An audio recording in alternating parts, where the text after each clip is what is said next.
khỏi rêu rêu là lấy dữ á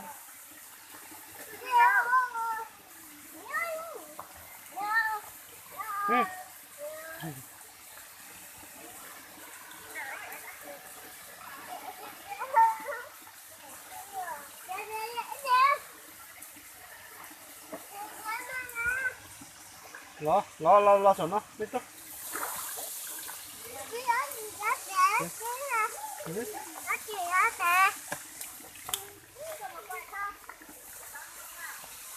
ô lụt thêm nó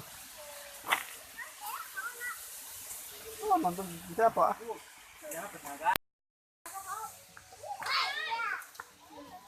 chạy chống thử chuyện đó chỉ là mua hả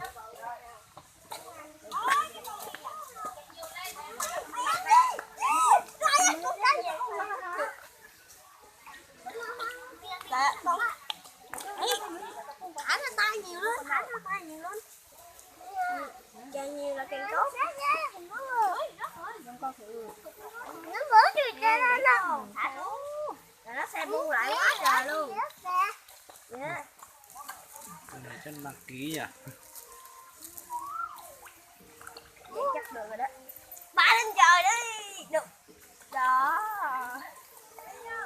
Cái tay tôi thành miếng cá rồi đó.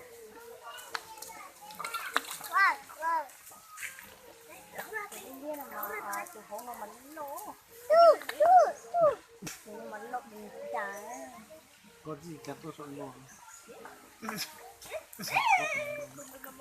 cái chân chè lấy cho tôi máy rồi